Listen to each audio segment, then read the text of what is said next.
Where's my water?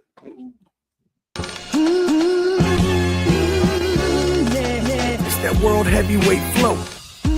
Championship belt wrapped around my waist, yo. I got that Ric Flair figure foe. Slam you on the pavement, that's why they call me Street Pro. Create heat on beat flow. Like Jordan after the second time he three-peated folk.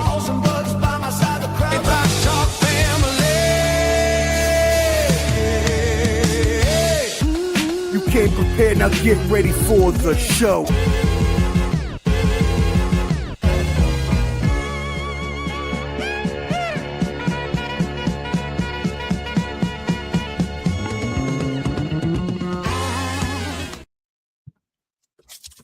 Yo, yo, yo, what up, friends? Ball and Buds is back at it again, and you know when you gotta get it in and you the needy, the Ball and Buds is here to feed the greedy. So come on and chomp on in because we got NBA basketball to talk about today. Yes, and I am here with two of my brothers who have joined me all season long and have been gracious enough to spend another last hour with me or so before we take a break until the new season. Yes, this will be the last basketball show for a couple months, but will not be the last show for this month. Total evisceration tomorrow. Me whooping Hot Take Jake's ass. Make sure you tune in at 7 Eastern tomorrow evening, or maybe even like 6:30 Eastern. I try to go before BG because I know they go on Thursday nights and I don't like stepping on them.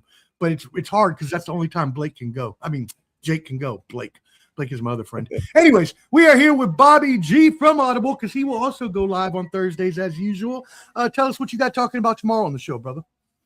Tomorrow we can continue in our 2026 NFL preview. Tomorrow we got the NFC West. So all my Rams, Seahawks, 49er faithful, and unfortunately Cardinals fans. Tap in, man. See how we think your team's gonna fare this season. There you go. And where else can they find you? Hey, find me. Hey, if you're looking on the vertical hold, you know you got the Audible, both Audibles. Friday, there you go. We go this way. Friday, Thursday, Mondays and Wednesdays, and then of course Thursdays on ESPN Jacksonville 690 AM from 4 to 6 Eastern with the Rec Room crew. Shout out K Witt, your boy Jade MIC, Scott Cole, and AP and the crew. So, yes, sir. I love it. Every time I hear that, I still congratulate my boys for getting to that ESPN gig. That is tremendous. And also, as well, with us, our brother from the Mid Post Pod, Desmond Powell. What's good, brother? What's good, y'all? Good to be back in the virtual building once again. Wrapping up the NBA season as usual. You know, I'm excited for it as always, gentlemen. Yes, sir. Yes, sir. We thank you for joining us. And as well, we will have some other special guests hopefully joining us throughout the hour. So do not be concerned. Hopefully we'll be joined by our NBA baseline crew as well as Unfair Sports, maybe even Man Down Sports. We'll see who shows up. All I do these days is just extend the invite. If people can show, they show. Because I've learned over the past few years, when you're trying to get people to come on shows and you're coordinating between 6 people, it is very hard to do. So you just have to do what you can. All right. Shout out to C Winterland on 2K. Says Browns under 3.5 wins. BG, shots fired. What do you have to say? I got 100 on it. Oh, he says no way. Y'all know me. I do know you. I got 100 on it. He will bet. He will bet you. If you really want to bet 100, see Winterland. He will bet you. You gotta make sure we switch like Cash App so it's on the up and up. But yes, he will bet you. All right, cool. Three wins? Bro, we won 5 last year with a worse team.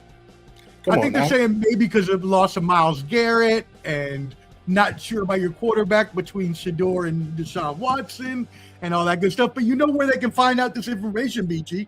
Tell them. Mondays and Wednesdays. Game time, 216, me and the homie Big Mike. Matter of fact, in about 3 weeks, we'll actually be previewing the AFC North. So there you go. And cheers to Canteen and the Bottom Line Sports. Y'all tune in with Canteen, Hot Rod, and Flo over there, Bottom Line Sports. Join their Bottom Line Sports group on Facebook. It's a really good sports group. And DP, let them know where you can find they can find you, my friend. Absolutely. Shout out to the home team, 19 Media Group. You can find us at YouTube, on YouTube at 19 Media Group. On the YouTube channel, you have the variety of podcasts where you'll find one of mine, The Mid Post, where I talk basketball pretty much every Tuesday. I try to, at least. It's the off season now, so not too much from me, but did go over the Paul George trade to the Boston Celtics and Jaylen Brown to the Sixers, and some of the earlier offseason moves that happened as well. So if you want to see those thoughts, you can go there for that. And as always, you can follow me on the socials at Desmond Powell _ Twitter, Instagram, TikTok, or at MidPostPod on Instagram and Twitter for the show platform. Yes, sir. There you go. Hey, these gentlemen are both all over the interwebs. You can find them repping all of these great channels. So make sure you tap in with these boys, and make sure you subscribe to Ball and Buds, BALLANDBUDS on YouTube. Handy QR code up there at the top. Take you to our link tree. You can subscribe to our YouTube, follow our Instagram, all of that great stuff. We appreciate all you that are tuned in. Let's kick this bad boy off, shall we? Oh, by the way, shout out to Millions. We are on Millions as well, live. If you're an athlete, a content creator, you like to do interviews, and you want to meet other content creators and athletes and do interviews and do live streams, get on millions.co. It is free. They support you, and it's a win-win situation. So millions.co, shout out. All right, cool. Let's move it into our first, just a little bit of warm-up here.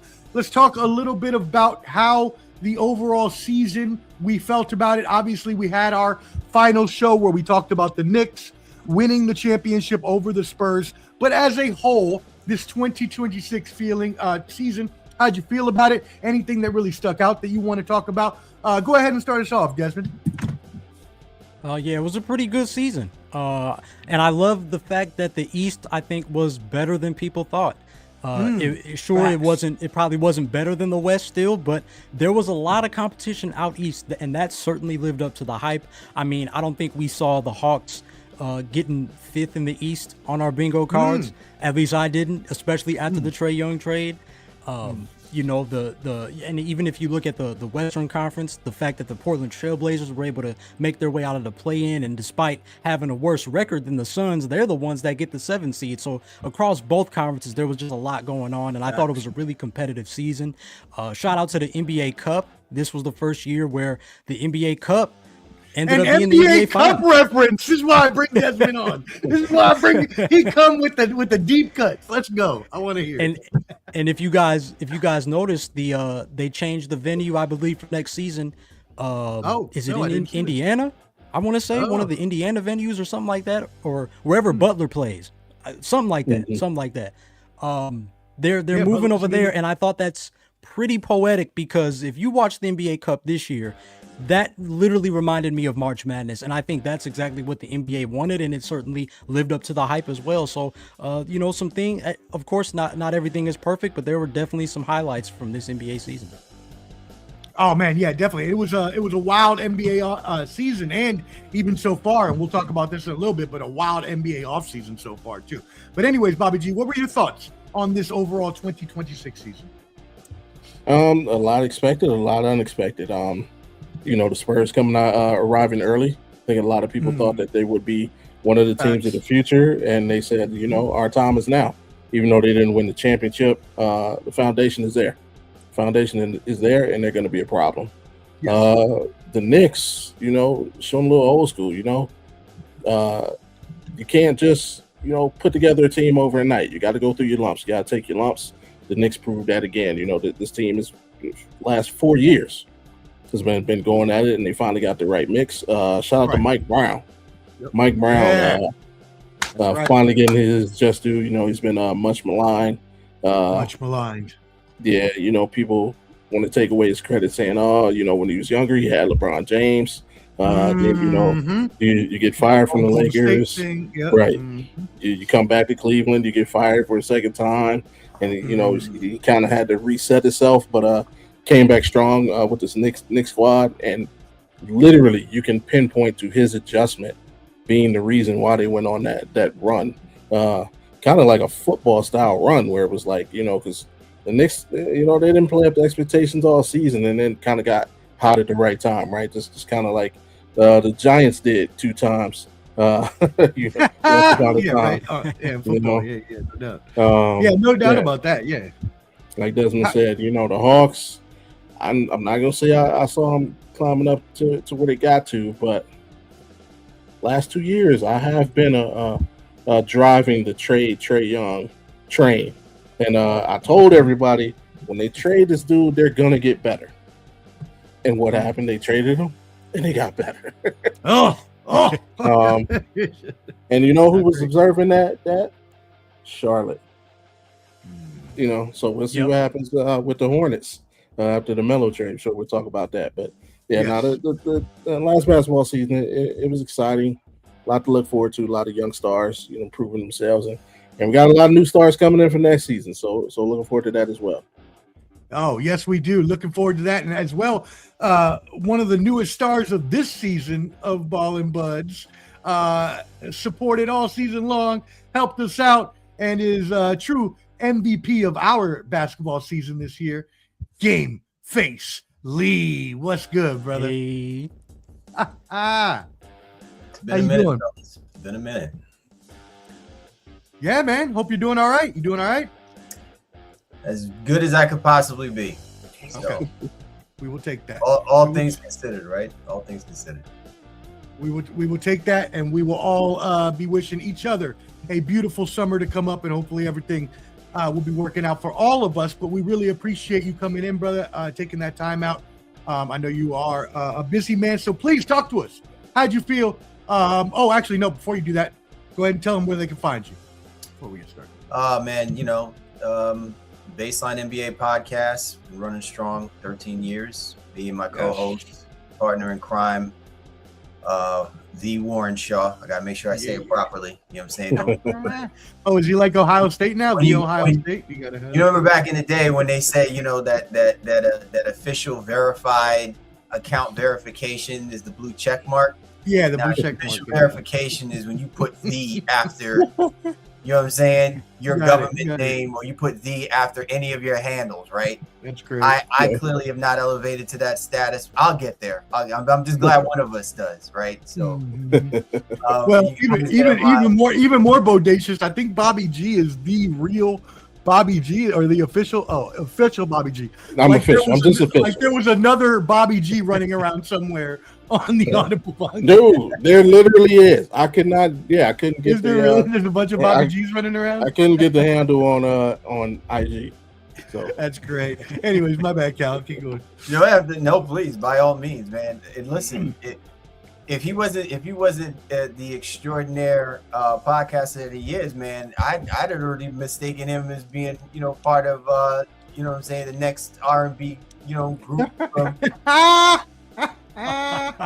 He said new edition. I know you listen. I know Bobby doesn't intentionally mess around and people calling him Bobby V instead of Bobby G. You know what I'm saying? So, Great,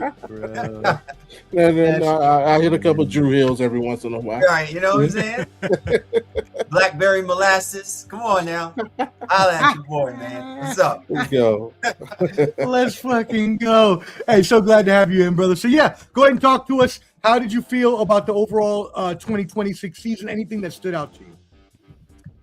Well, I think the thing that really stood out to me is that the gap between teams that we believe are going to be the most dominant in the NBA are not as clear cut as I think we like to make it believe. And I know that the playoff storyline spoke a little bit differently, but I do think that we see a changing of the tide in how teams are built. And you can clearly tell that teams are being built for the long haul. They're being built with depth. And when teams catch lightning in a bottle, when they're positioned the way that they're positioned, they essentially are going to want to be in a better team that's going to make the longest run. And, we saw that with the New York Knicks. We saw that with the San Antonio Spurs, albeit, we were very surprised by the growth process of this Spurs team. But again, this team was built for the long run. This team was built to do what they do and do it sustainably. And I think once they bought in, and we saw that in the second half of the season, they basically were the team of attrition, right? Right. The Oklahoma City Thunder could have very easily positioned themselves to be, that team coming out of the West, but they didn't have the depth that you clearly saw they lost, what I'm saying, from this past offseason. They never filled in the gaps the same way. Not saying that they didn't find hidden gems in AJ Mitchell and the contributions that they got, but this team was not built or structured the same way that they had when they made that run last year. And then again, I think you couple that with the fact that, the talent pool of other teams having that depth, really, really narrowed the gap. So it really came down to the team doing what they needed to do, getting out of their first, second, third rounds as quickly as possible, and in the conference finals, handling business. And then you clearly saw a team that once they got themselves into the NBA finals, you can clearly tell that they were the more poised team. They had more clutch shooters. They had more clutch play. Yep. And we don't know whether or not the San Antonio Spurs can replicate what they gave us last year. But I do think that given what the offseason showed us is that all teams now have bought into the idea that if the Spurs can get there and the Knicks can get there, we damn sure think we can get there as well too. And that's why you saw a lot of the chaos that took place, before draft night. You saw all this chaos taking place. And I think that's a good thing, because now all eyes are fixated on multiple teams who are seriously, have pushed their chips all in this idea of them, getting themselves to the NBA finals. So that's very interesting, because I was actually going to ask a question about this later on in the show, but I might as well bring it up now. It's a great point to bring up. How do we feel? Obviously, you just stated your feelings, but the parity that Adam Silver desired, the NBA desired, in bringing upon these luxury taxes, these aprons, and so forth, that are now splitting up teams, demonstrably splitting up teams. Like, people are going, like, Brad Stevens claims he did. We'll talk about that later. But some people actually have had to do it for monetary purposes and have had to break up what could have been super teams. And we might even see that with OKC. We might even have to see that with San Antonio, because you just can't have as many max players for more than one, possibly two seasons before that really hampering your franchise. So is it a good thing that the parity is so that we're never going to see a super team again, that we might never see back to back again? I guess I just wanted more of your thoughts on that, Gameface. Let me get it in. Let me say this real quickly. I know sometimes I don't, but let me say this real quickly to what you're saying. I would buy into it if I truly believe that most of these organizations know what they're doing with this. But I still think that they have no freaking clue what they're doing. And part of that is just the logic behind some of the moves that they have made. And then the justification is about the apron and the tiers. I think that there was I just feel like that there's, like, our generation, you can clearly tell that an organization is truly behind the assets that they have and the type of team that they're building around and what the culture feels like, and that they'll continue to keep doing it until they realize that this can no longer run its course. But I think the Boston Celtics are an absolute test case in us really sitting here saying, are we buying into the idea whether or not the combination of Jaylen Brown and Jason Tatum has truly ran its course? When I think in two iterations, the Celtics may have cut what potentially could be a good thing below its knees before you actually allowed it to grow. And so that to me has become part of the question, where if you're justifying it because of the money, then why was the money not a problem the minute you won the championship, that you tried to run it back with that squad? Facts. You weren't going to keep some of these guys once they showed you a bad season. Not a bad career, not a bad stretch of careers, but no, just not at all. It wasn't working. So obviously, and I'm telling you right now, we may have that same question with the Oklahoma City Thunder, but we have seen the other side of it with Sam Presti improving that because he is vested in the talent that he drafts, and he's vested in getting these guys to play a particular way to ingratiate themselves in the system that they've created, we see results from it. So who knows what may come of this? This is the first time we're actually going to question the other side of it, because for the beginning portion of Sam Presti's career, it's always been he's done this and he's done it so well, but he hasn't had the chip to validate it. Now he has the chip to validate it, and whatever he does after this, we're going to say, is it sustainable him continuing to do this, right? So we don't know what this is going to lie, but I'm just saying the perfect test case for us to question this is going to be on what the Boston Celtics did this offseason and what they're doing moving forward, because you cannot validate to me the justification of a trade like what happened with Jaylen Brown, and you're telling me that it's because of the apron. I think that there's way more to it, and you're going to clearly see if whether or not that validates any argument with some of these other teams that clearly are rolling the dice, and to hell with the damn apron if they believe that it's going to position them to get themselves into either NBA finals or get them to an NBA championship, something that maybe some of these teams have yet to have seen in decades, or probably for the first time in their franchise's career. Facts. Yeah, no, I mean, big facts on that.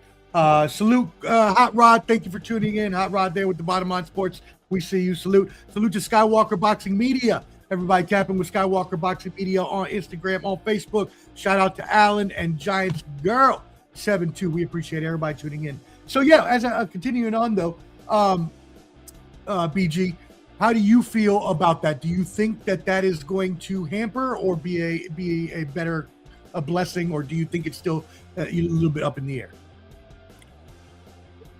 You know what?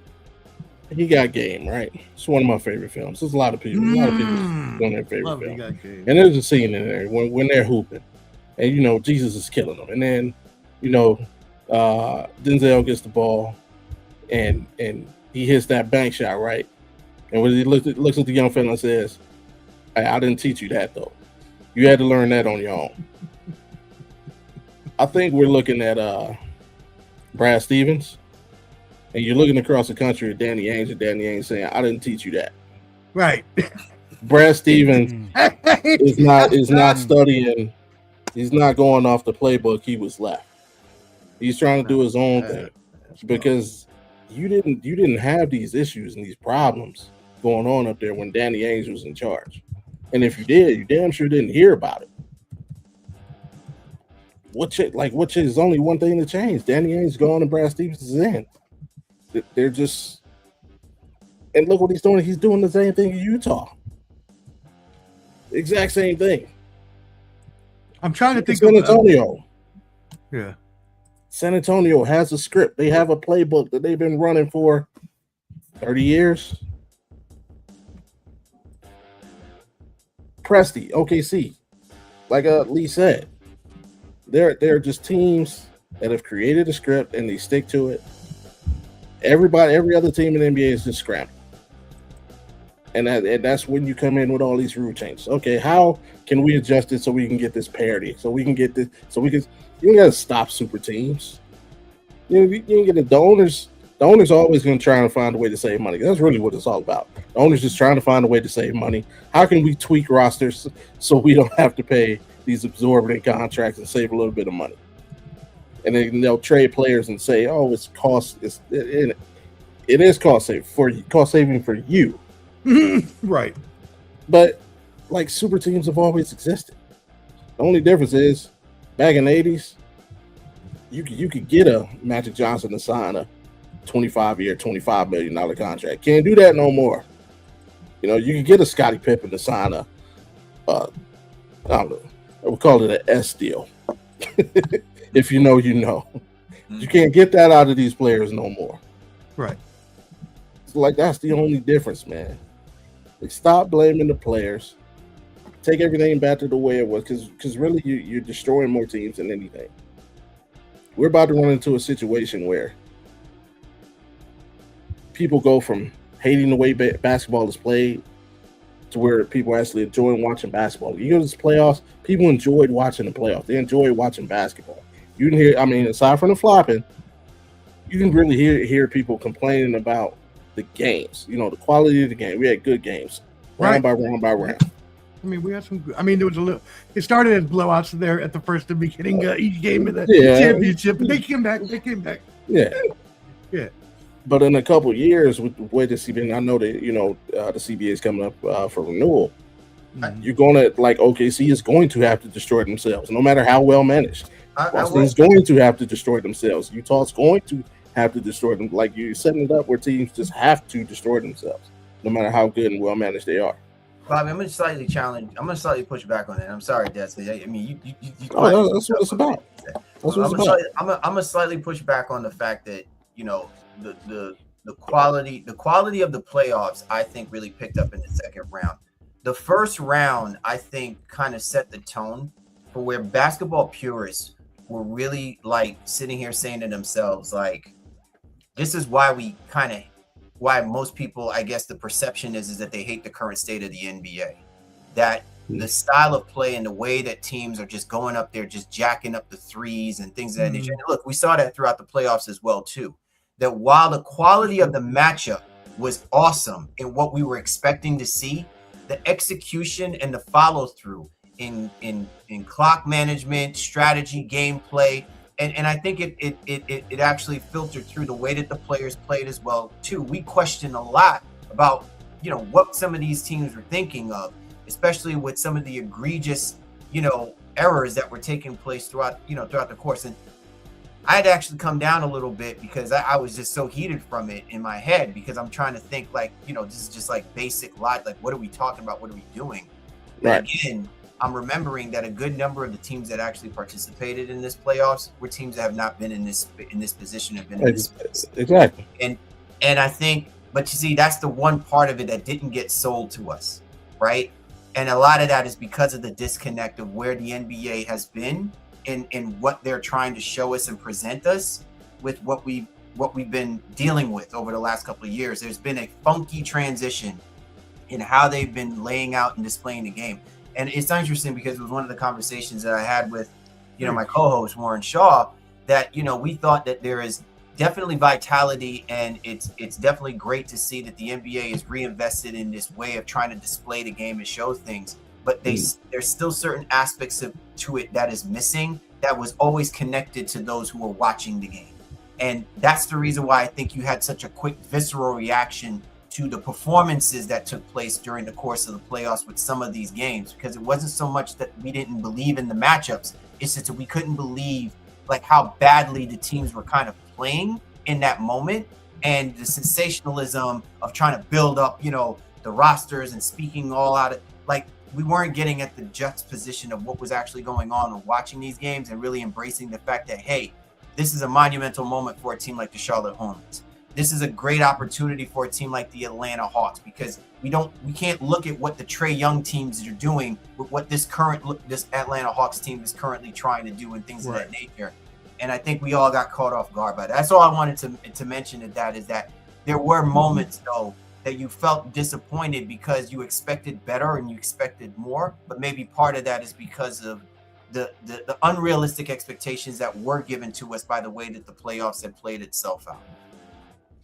And I do also agree that the 3-point style, especially Boston, since we know pretty well that that's what they do now, that it is very hard to watch. I'm not going to lie, even as a Celtics fan, and I have League Pass, so I can luckily just change it if I want to. But even with the Celtics, I'll be watching a game and they'll start chucking up the threes, and I'll be working on my laptop, and I'll just be like, all right, well, I can hear you tell me they're shooting a three. I guess all I need to know is that they make it or not. I don't even got to look up. And it gets to the point where now I'm not even watching every play, because I know most of 80% of the time it's going to be a 3-pointer. So I'll just look up every once in a while and try to catch the good plays. So I do see what you're saying there, and you are right that we were. And I think this has been something that you are also right about. Has been going on for a few years now. And Desmond, I'm going to come to you. But is trying to, and no one may agree with me on this, but trying to sell a game to a generation that is not nearly as invested into it as we were. And that may be because of the phones and technology and how quick things move. A lot of people don't even watch games now. They just watch highlights on, X and ESPN and whatever. So it could be also and again, now I go back to Steph Curry and how he kind of started the 3-point bombings and stuff like that. I guess what I'm trying to say is this generation is not as compelled in the game of NBA basketball as we used to be back in the 80s, 90s, and early aughts, is what I would say. But anyways, Desmond, continue. I apologize. Oh no, you're good.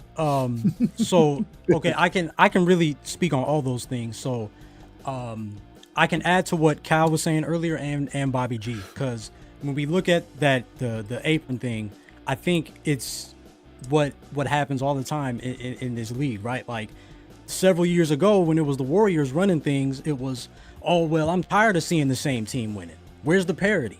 Now we get parity. And it's like, oh, dang, we're entering that point. Like Bobby G said, we're going to get there in a few years where it's like, dang, what happened to the dynasties? I want to see a team kind of combat this parity with dominance. Where is that at? And now we're not going to have that because of the apron thing. And then, and to Cal's earlier point, kind of bringing up the Celtics, and I think that's the issue of with what Brad Stevens did. He had a duo unlike almost anything we've seen in the entire history of the NBA. You had two superstar players who could bring you the same exact role for 48 minutes, whether you staggered them or played them together. You had what all these organizations wish they had. Some guys that were on the same timeline, not just the same play style, but the same timeline. And you finally get to a point where, okay, Jason Tatum you kind of see the peak of his powers the last few years. And now Jaylen Brown has shown that he's been at the peak of his powers. This next season was supposed to show what that can look like when they're both on the floor at the same time. And just when you got to the precipice of that, you dropped it off. And to their points, I don't think that's fully apron. I think it is. Well, I guess it is a little bit based on what he said in the press conference, but I can't fully buy it because a lot of these other teams don't have what you had. Anybody would have killed to have what you had, and you made this trade still. And so that's where I get a little bit lost with it. Now, with that last point you made, Professor, about kind of the quality of the game. Now, I will argue and say that I think there are some real good creators around like Twitter and in particular that are really good at, and like more people around like my age, like I'm gonna be 28 next month, so like people who are like really breaking down the way that the game is today. Like even for me, because I'm an old soul, so I watch the game and I'm thinking the same thing you guys are thinking sometimes. Like, man, like there's something missing here. But I think at the end of the day, there are a lot of people out there that are doing a great job of highlighting how, what's different in strategy today compared to decades ago, right?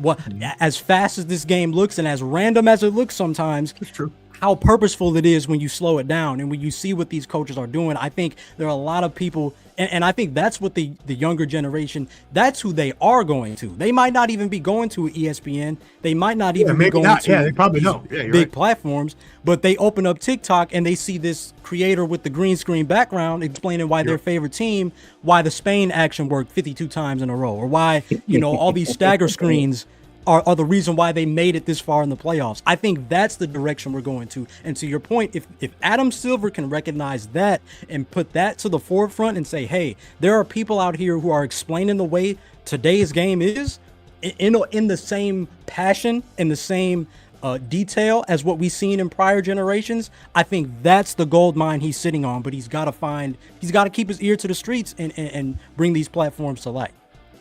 Yeah, I mean, because that's fine. You can have that, but unless you actually know how to market that demand and how to actually still be able to synchronize and align your league at the same time while your viewers are fragmented between where they have to watch on a daily basis. We had our MLB show yesterday, but we talked about the NBA for a little bit. And we talked about how, because we were talking about viewership and how you got to go to all these different streaming networks to find one game. And on the NBA, it's a different one every damn day of the week. So when you're dealing with that, and then you're dealing with a generation that has the attention span of a gnat and spends all their time on social media, and you're right, not even ESPN. You're right. They're kind of the way of the dodo and trying to catch up now via streaming platform. But even then, a lot of people are, as they used to cut the cable, now people are even cutting the streaming because it's getting too outrageous.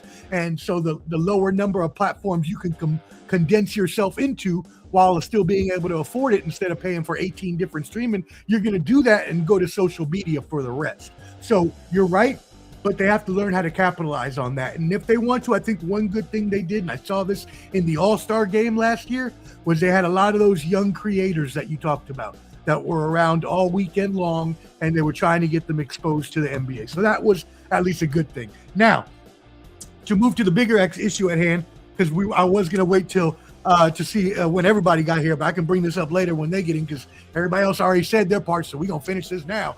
Brad Stevens, we got some things to talk about, brother, because I know damn sure well it wasn't no damn luxury tax. You can, look, I was born at 5:58 in the morning. I was not born at 5:58 this morning, okay? No, there ain't no damn way, because you bring in Paul George, who has $56 million contract, so for the next 2 years, unless you traded him, which hopefully you're going to do something, but just say that you didn't, because we're going on what's realistic right now. You have pretty much the same exact contract on a little less, but a max contract over the next 2 years for a much decreased, much devalued player who not only is going to be more talkative on podcast than Jalen was, which is one of the reasons they got rid of him, because he wanted to speak his mind on how best of the season it was and how it was one of his favorite seasons. And why wouldn't it be? They had a really good season when no one expected them to even be in the top 4 of the East. They excelled and had really good young players play into a role that is going to help them succeed this year. They also had him having his MVP season and one of his best seasons of his career, even though he was consistently good all season long. So I don't know what the hell Mr. 7th on a team analytics guy was saying. Him and the rest of the analytics can get the hell up out of here, because I ain't got time for that shit. Look, I grew up on data. My job was being an analyst for 18 years, and y'all are completely wrong. I get it. Data's good. Numbers don't lie, but you can twist them shits to make some lies. And when I have eyes that tell me Jaylen Brown is one of the top 15 players in the league, no matter if that was before last year, then you cannot tell me that you're trading him for a broken down 36-year-old that's going to miss 41 games to injury, maybe another 25 because he needs some more drugs to stay on the court. And then maybe on top of that, he's going to fail in the playoffs like he does every year. And like Desmond said, you blew up the chance. You had at least one. You were the top contender in the East next year, one of, if not the top contender in the East next year, bringing back Jason Tatum and Jaylen Brown together. You should have at least ran it back one more year. Get the damn championship. I've got no good time for this. You're pissing me off. Brad Stevens. Cal, help me out before I go through. See what you did there, Omar? Yeah. Blood pressure. What did you finish with? We're the favorites in the East next year. We win the champ. That's why you don't go. That's why you don't go on a podcast the day after you lose in the first round of the playoffs for a team whose fans expect you to win championships and say losing in the first round was my favorite season. That's why you don't do that. If I was the number one of a team that I was always wanting to be the number one of, but always had to be the number 2, and we went farther than everybody thought, I would be my favorite season too. I don't see anything wrong that he said. He was just being honest. But the problem is, you don't want honesty. You know what Podcast P gonna give you? Honesty every day of the week. 7 days of content. So you just wait till he out here saying some obnoxious shit. And we talking about Podcast P on game 2 of the season when Jaylen Brown would have sat down and not said nothing during the season because he is a good soldier and always has been, and which is why he is one of my favorite, if not my favorite player in the league right now. But he did it. That's just like me. That's okay. Sometimes we all mess up. We all mess up. We all have bad days. I love talking. I liked it talking actually, to you but guys. still. But that's like me going to the podcast. As soon as we finish this 5 minutes land, saying, you know what? This is the best basketball podcast on earth. It is. Y'all come, but next time we get together, Desmond and Lee gonna be like, yo, Bobby G, what's up with that? That's great. You know what I'm saying? Like, it's just some things, you know, that and for a guy who, you know, who is as educated as Jaylen Brown, you know, we call some people what book smart, not street smart. You got to execute some kind of tact, man. You know, some kind of cool. I understand, but I also don't mean? think he needs to get traded for one comment. And I also don't think he needs to be traded for someone who's not nearly as good as him and is on the downswing and does not make our team better. And I'm sorry, Desmond, I'm going to skip you and go to Gameface real quick, and we'll come back to you. Because I have to know, I said this on the short, there is no way that the Celtics now, as conspired, are a better team than the 76ers if Embiid stays healthy. And obviously that's very far-fetched. I realize that. But let's just say, hypothetically, he can actually stay healthy for once. I am taking the 76ers over the Celtics 18 days out of 7. That's like 3 times. That's 3 times on a Sunday, right? Yes. Maybe 18 times on that Sunday. I'm not sure yet. Look, all I'm going to say is that there obviously was more to whatever happened in the scenes, you know, with the Boston Celtics and with Jaylen Brown than we're led to believe. And maybe they've done a great job of getting us all to this point, and then for us to not turn around and burn effigies and, you know, do all kinds of crazy stuff that we used to do when something as outlandish as this, you know, takes place, right? Like, I'm going to say this, though.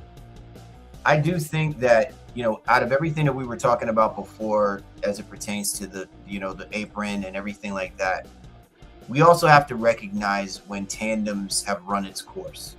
And if just for a moment you just take away the quality of the trade and just in essence the trade in and of itself happening, I think it needed to happen.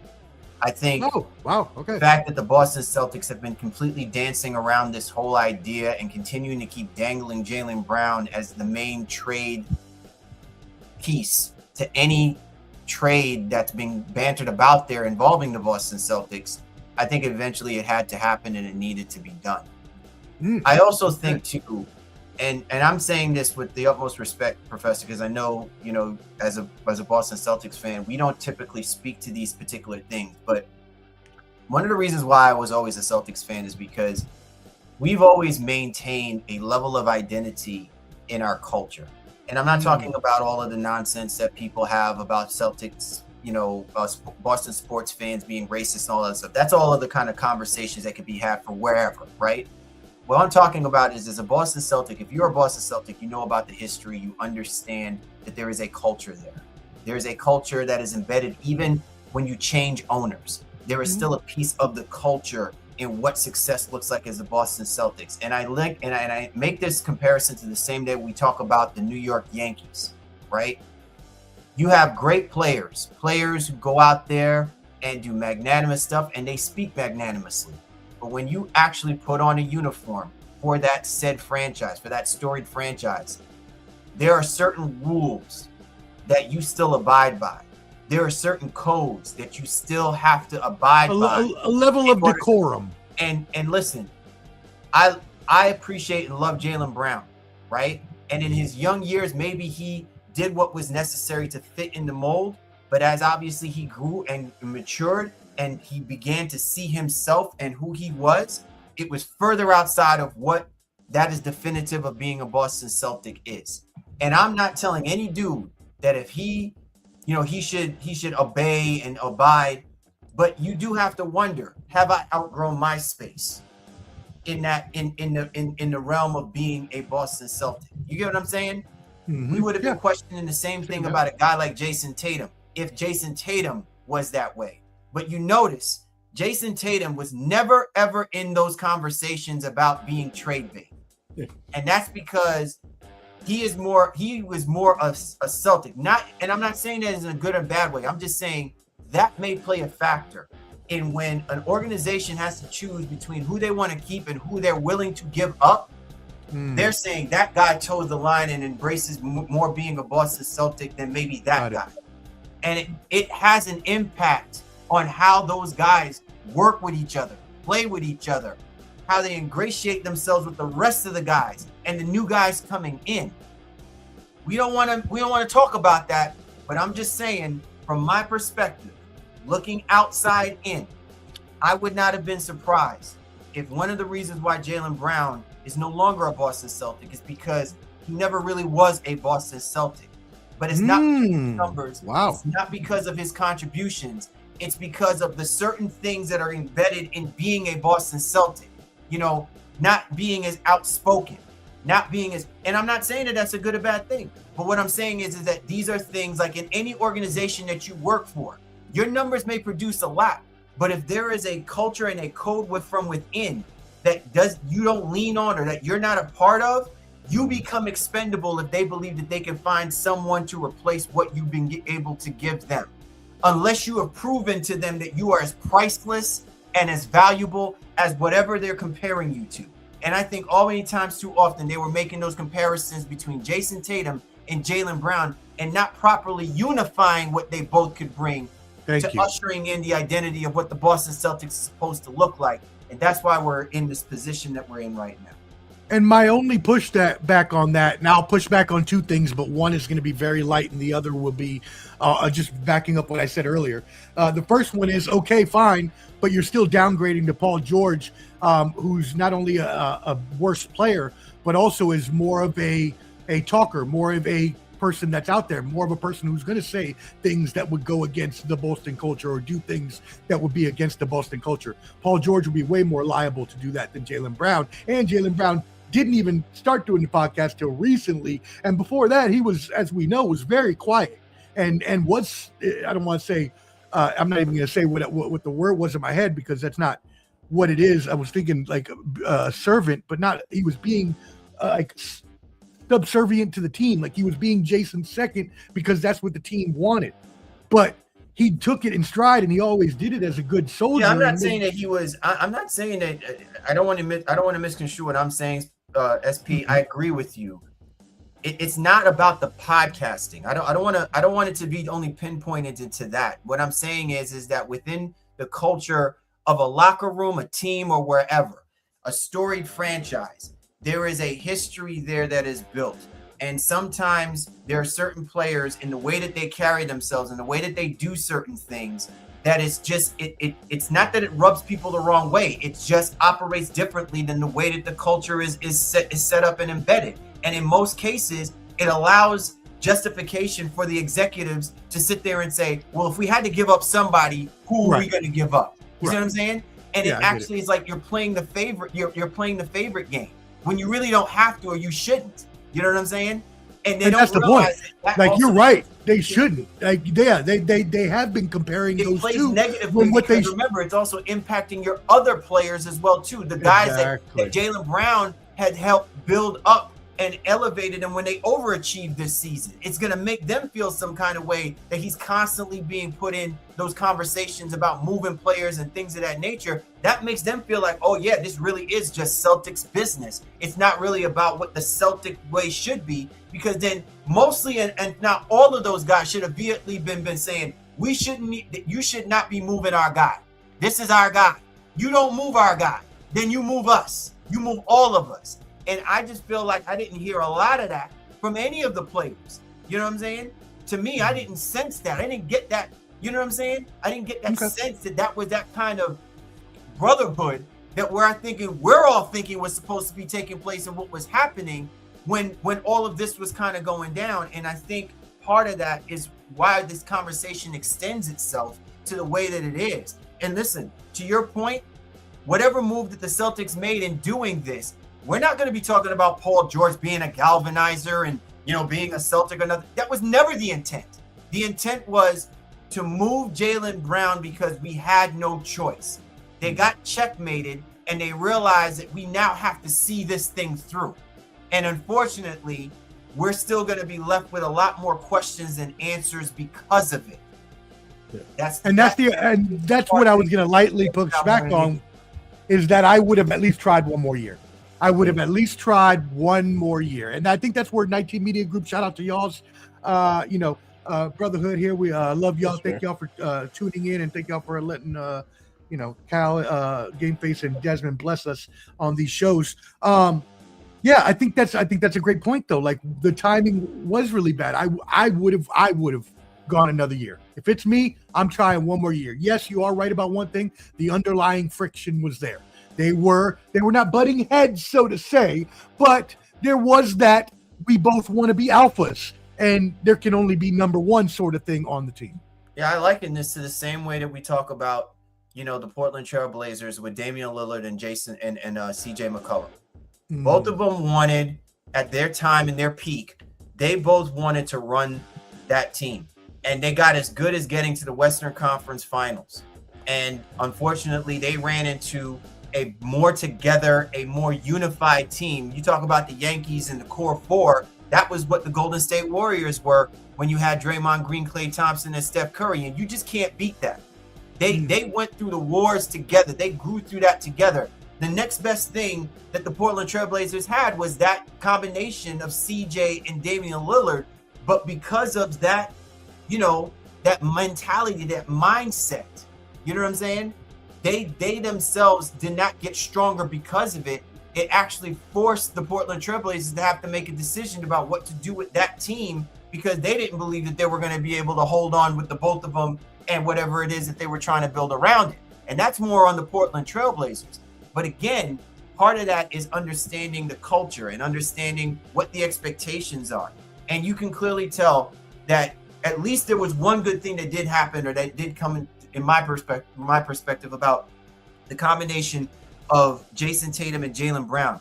They respected each other enough to see it through, that they got themselves a championship.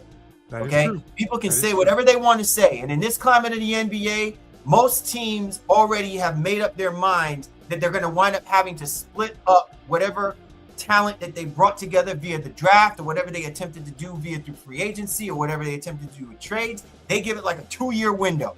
And if it doesn't show any promise, they're already flipping that already. The assets have already been flipped. This is a question of what names are coming out on the other side of this whole thing. So there's very little patience of it. And it's also between the players as well, too.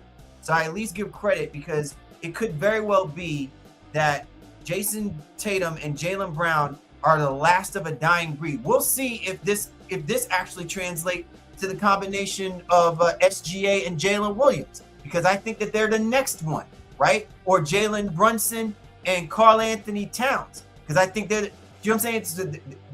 They're few and far between, and we're going to see whether or not this lasts. But I think, again, this thing has opened up a whole lot more than just the trading of itself. It's really making us look in the mirror and say, what other dynamics are needed for you to have the right combination of players to make that run that you're saying that you're trying to make with superstar talent. Yeah, and yeah, go ahead, Bobby. Yes, please. I was gonna say, Paul George stopped this podcast, right? Oh, did he? Oh, he's not Podcast P anymore? No. Well, I'm sorry. That's not been for a very long time. Well, if I don't know that, but that's how I know you as, that's a problem in itself, because I don't even listen to his podcast, and that's all I knew about him. I mean, not all, obviously. I'm just being very facetious there. But you get what I'm saying. Like, he's going to be more liable to cause a problem in my eyes than Jaylen Brown would. Now, your problem can also be what Gameface is talking about right now, which is you don't vibe with what the organization wants you to be. Y'all got thoughts on that, BG, Desmond? Paul George not being there for the Celtics? No. Jaylen Brown in Philly. Yeah, Jaylen Brown you can talk about Jaylen Brown in Philly too. I think it's a better team than the Celtics have right now. If you want to go back to the original question, I mean, that's yet to be seen. They got to play right. I don't know, man. I agree with what Cal said. Jaylen Brown may have not ever been a Celtic, and it may go into the things that you hear about him, always thinking he's the smartest guy in the room, or he's too smart to be in the NBA. Like, these are things that you've heard about Jaylen Brown for years. That's true. Very true. He to quote what did Dave Chappelle say? He's a dissenter. He's just a dissenter, He may not conform to anybody, but I mean, that just could be his personality. So, yeah, no, yeah, I mean, it could very well be, Bobby. Yeah. Well. And listen, man, I love Jaylen Brown. I love Jaylen Brown. I think he's an awesome player. I think he also has the potential to be he's an awesome leader in so many ways. The way he plays the game, I think is unspoken. And we can get into the metrics and the numbers, but what I'm talking about is the ability for him to do more in scenarios and situations that most other players are still trying to figure out and allow. He has positioned himself with his strength, with his athleticism, his ability to shoot. And again, he's doing that while compromising this perception that he's Robin, when he very much, in many respects, and well deserved, when he won the NBA Finals, when he was the NBA Finals MVP, he was the Batman. See, that I disagree with. He allows Jason Tatum to just play. You know what I'm saying? And I've said this numerous times, when the dynamic of the team, sometimes it's not about, the guy going out there and dropping 35 and perception is that he's the MVP of that team. It's the guy that's basically doing all the other stuff to allow the other guys to do what they do best, and giving them the space to be able to do that freely and openly without shouldering the burden of certain expectations that a contract or what an organization typically commands or demands of them. And, Jaylen Brown was that guy, and we'll see if whether or not the Boston Celtics truly appreciated what they gave up in doing that, because now you've got to replace that. It's not going to happen through Jason Tatum. It will not. And if it happens through Mazzulla, okay, great. Then we're back to the old school Celtics, when it was always the head coach that was the mouthpiece. That was the mouthpiece of the culture. But Jason Tatum has always been that guy that he just wants to go out there. He wants the ball. He wants to take care of his family. You know what I'm saying? He don't want to be hated. But I don't know if you're the Celtics, in doing what you did. What you're saying that people now want to come play with Jason Tatum?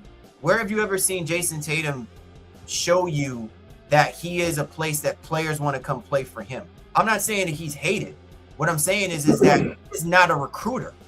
He ain't going out there, rolling up to dudes and saying, hey, you should come play with me. You should roll with me. That's all the Celtics, and that's all the organization. And when you do things like this, it makes your job tougher. Because if the whole idea is that you're going to actually build this team through free agency, name me a free agent that's simply saying that he ain't coming over there, that the money ain't going to be right. So this is going to be an interesting dynamic. Again, is that a Boston thing, or is that a Jason Tatum thing? Answers because of it. I think that's more of a Boston thing than a Jason Tatum thing. Hey, one of y'all just keep going for a second. I got my headphones cut out. First of all, let's start with the fact that y'all running out of jersey numbers, bro. I can't even wear my favorite jersey number if I come hoop for y'all. I got to wear like 94, 95 or something like that. But on a serious note, I mean, the organization, they showed a long time ago that they chose Jason Tatum. Jason Tatum was their guy. Period. Yeah, but it's kind of like the Juan Soto deal, right? Like, Juan Soto is an awesome player, but is Juan Soto going to bring, a bunch of guys to come in and play? You're gonna bring the whole Dominican Republic baseball team to come play for the New York Mets? You know what I'm saying? Like, that's what I'm saying. You have to make those choices about the kind of player that you have and what you have to do to fill in the rest of those pieces. Because all he wants to do is go out there and perform and play. That's why Jason Tatum is as great a player as he is. And he had the freedom of doing that playing next to Jaylen Brown. Now you got to figure out a way to replace that if you still want that to be the case. Or we're miraculously saying that Jason Tatum, come this offseason and going into this season, is going to do a lot of the things that he didn't have to worry about doing when he was playing next to his guy, Jaylen Brown. And so that's he was doing all that to make sure that they either pick up that slack, or it's going to be on him to figure out a way to do those things that right now the Celtics put themselves in a box by how they executed what they did and the way they've been going about handling the team over the last 3 to 5 years, with the way that they position players and dangle them out for trades and doing all of this kind of stuff. It has a ripple effect. So we'll see what happens. But what was he doing that, like, and this is what I'm like, because I'm one of those people. Jason Tatum was the MVP of that finals.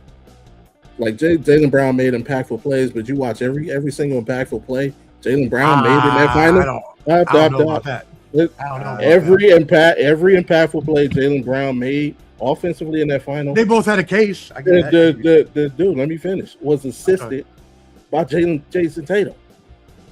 Literally every time, every big time dunk, Jason Tatum was on assist, to the point where he led the team in scoring, rebounding, assists, steals.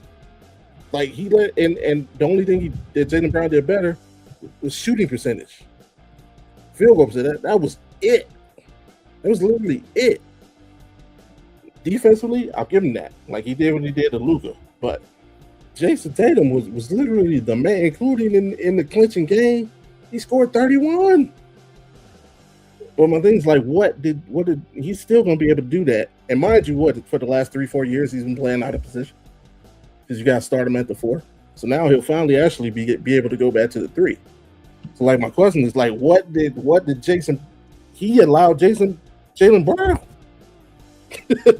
He could have been an asshole and be like, yo, I'm the 3. You go bang bodies with freaking. Yeah, but he doesn't want to do that. That's the point. He doesn't want to. No, what do you mean he doesn't want to? He's been doing it. He's been playing power forward the last 3 seasons, dude. I'm just saying he's not going to take on that defensive effort that Jaylen Brown was taking on. He has. He's been. What do you mean? I'm not saying he's not taking on players 50 pounds heavier than them. Well, I mean, that's not taking on a bigger defensive responsibility. And it helps they have the collective to do that, though. Like, I think that's why they have Paul George, Gonzalez, Walsh. They're trying to do that, and of course, well, now, but I mean, they're trying back to stretch then, that out. Yeah, then he didn't have that. He had Kristaps for 15 minutes a game. He had Al Horford for 15 minutes a game. Other than that, it was him guarding the. I do find it interesting, Bobby, that your perspective of Jason Tatum, obviously scoring the 31 points per game, which I'm not snuffing at. Well, that was just in the closeout game. He could. I mean, he could have he could very much have been considered the MVP. But what I think about, and the reason why the Boston Celtics have that championship, it wasn't because of what I saw from them offensively. It's what I saw from them defensively. And I think that there were seminal moments that I felt like Jaylen Brown shined from a defensive player perspective, even though the numbers may speak differently as to what Jason Tatum contributed. But I just felt like there were seminal moments where the Boston Celtics got key turnovers or got key defensive plays from Jaylen Brown against a very formidable backcourt combination that people were saying, hey, if they get off, if Kyrie gets off, if Luka gets off, and in most situations, it was Jaylen Brown taking Kyrie one-on-one, taking on Luka Doncic one-on-one. And part of that was schemed. Part of that was in order to allow Jason Tatum to exert his offensive ability, right? Because yes, Jason Tatum is a more proficient offensive player than Jaylen Brown was at that time.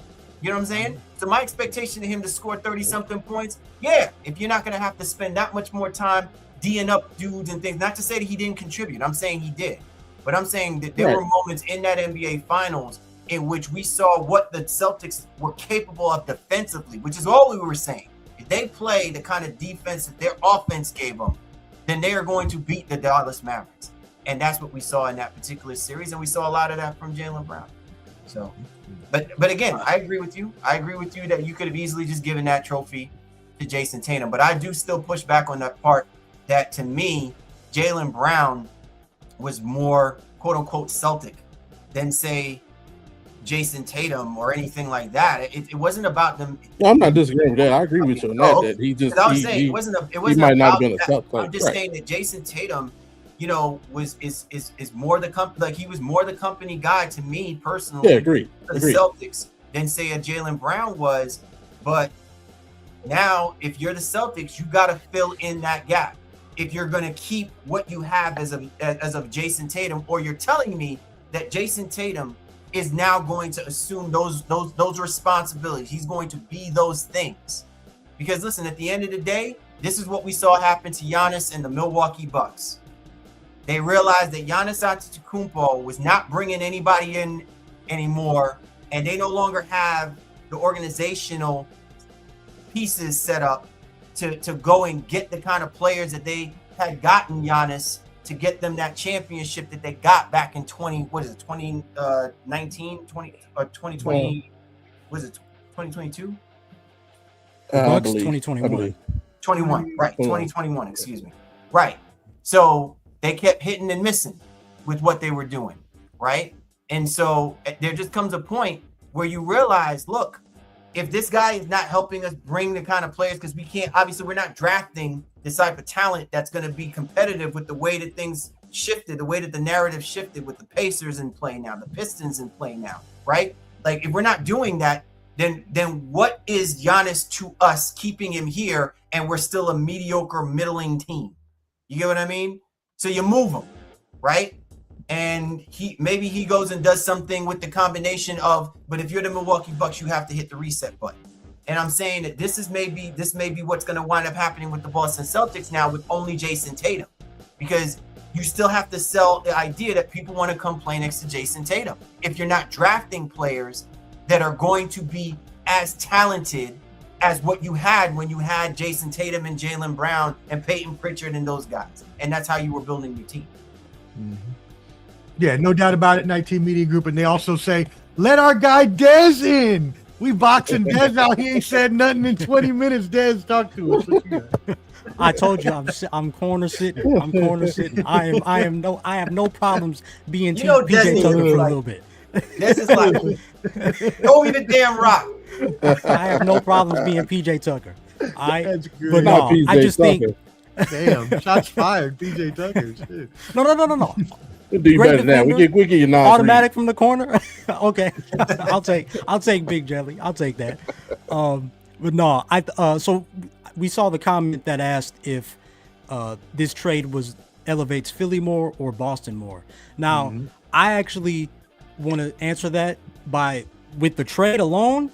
I didn't think neither of these teams elevated or anything. I thought Philly didn't truly elevate until they signed Ant Simons the day after or whatever it was, and they drafted LeBaron Philon. Because even with Jaylen Brown, that was still the same team with no bench.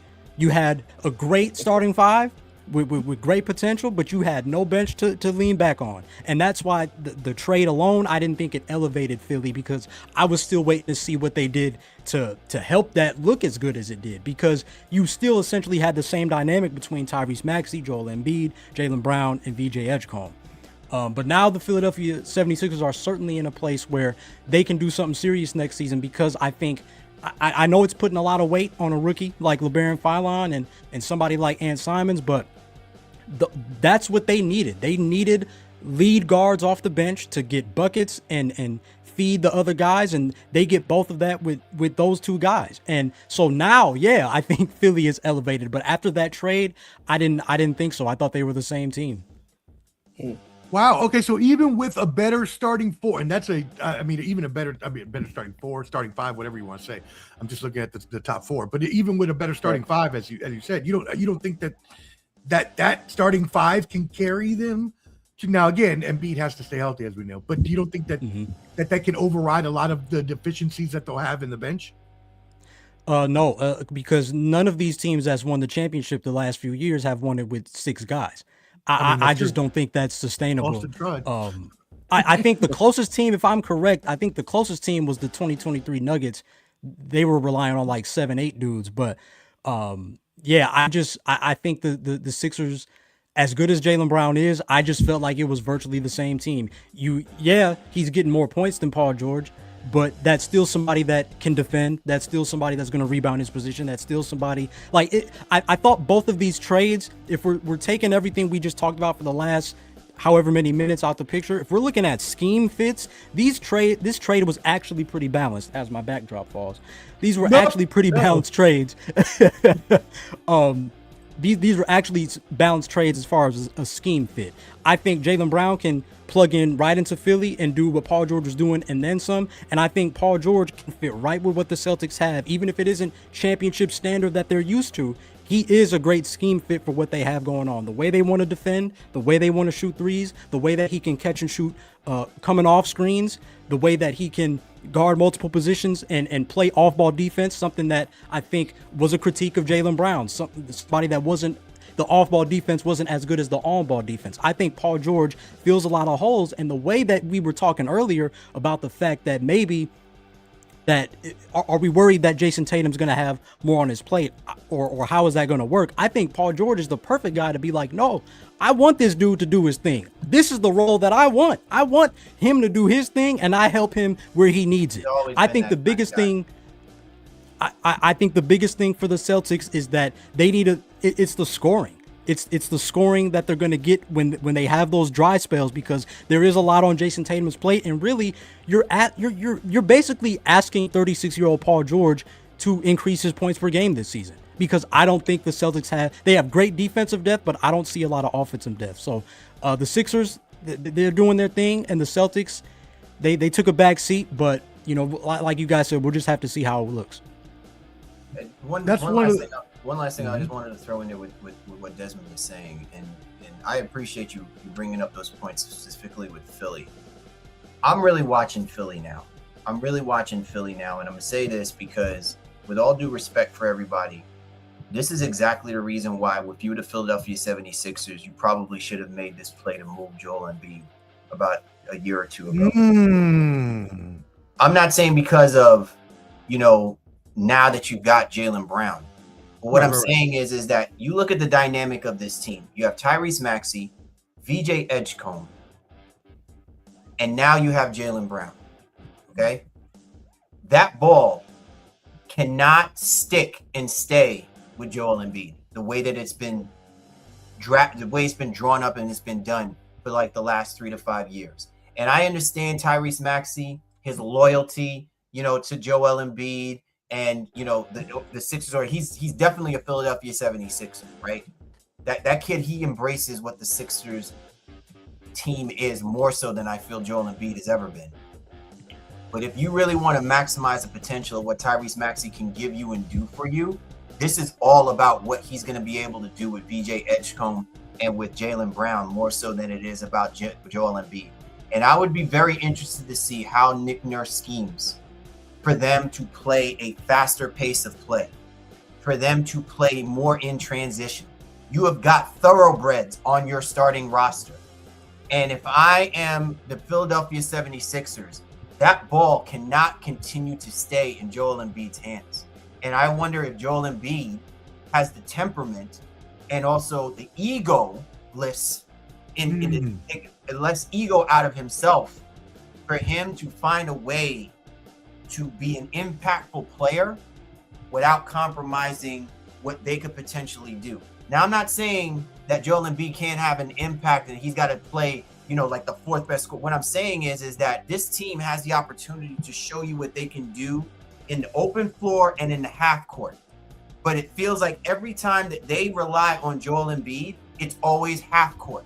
There is never any transition that takes place when he's on the court.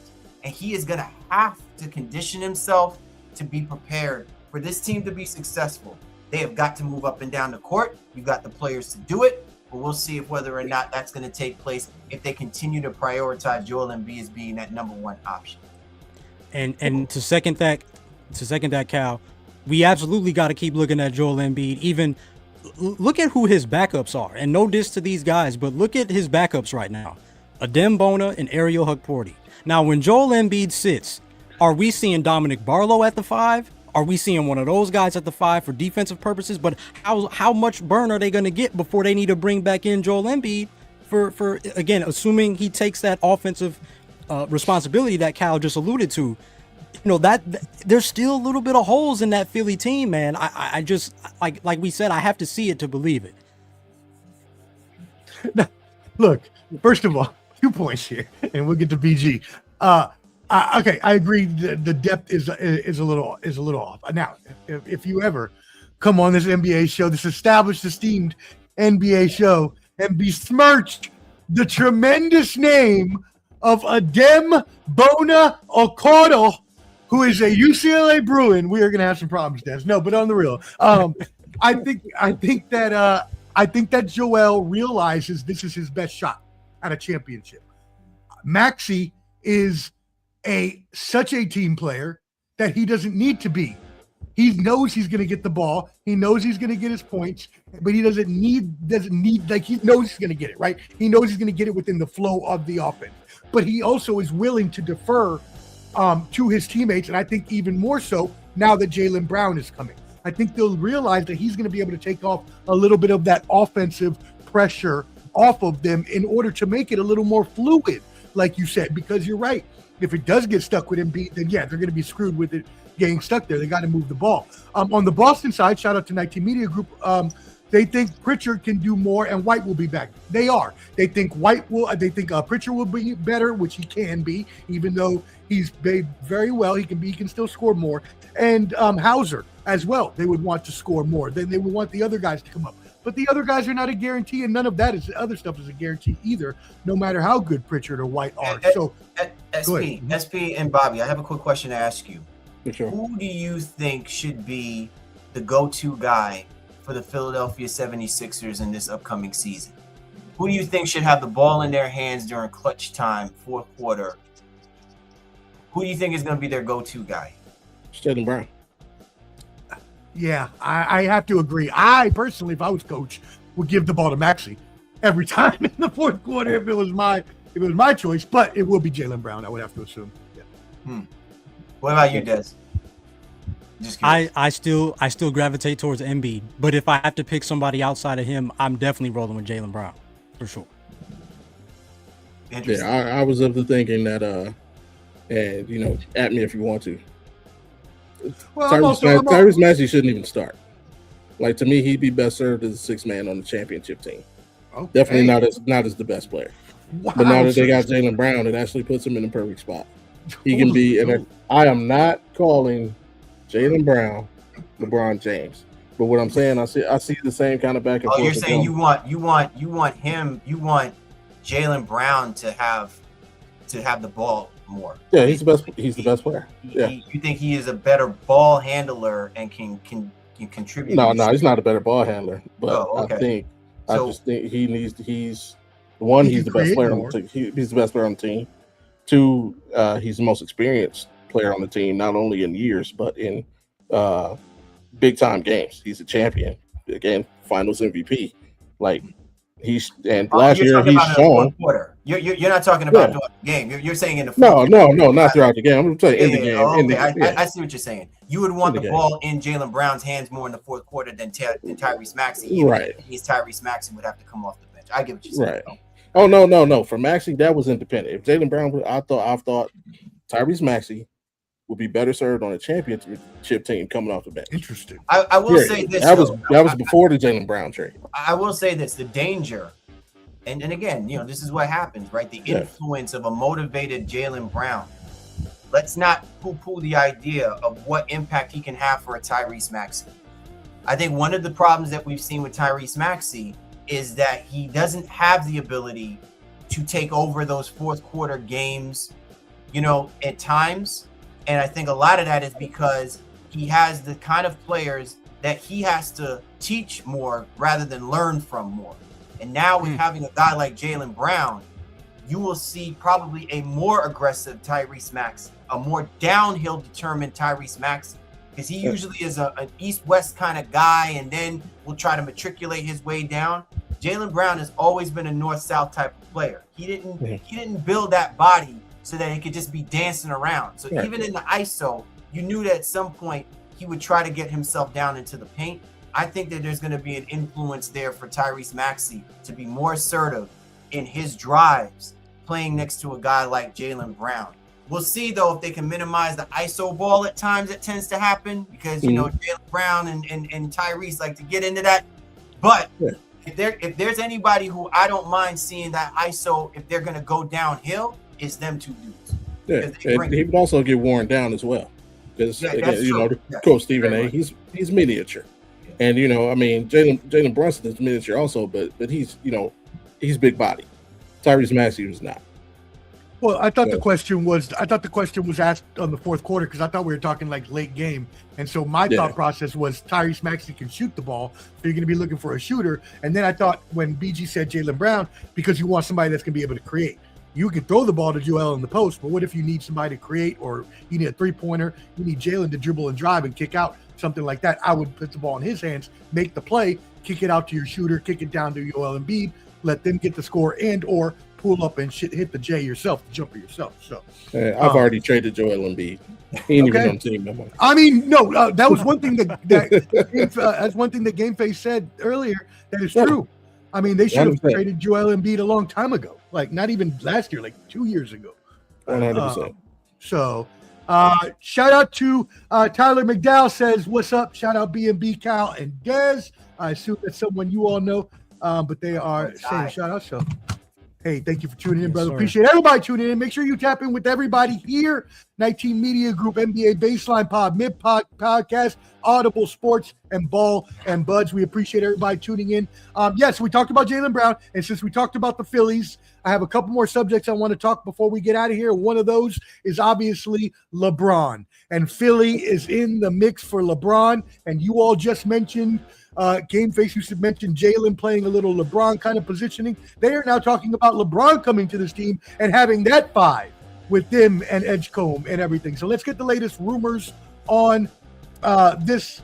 So today in the NBC Sports, they announced that LeBron is about 48 hours to making, that could always be whatever, making a decision.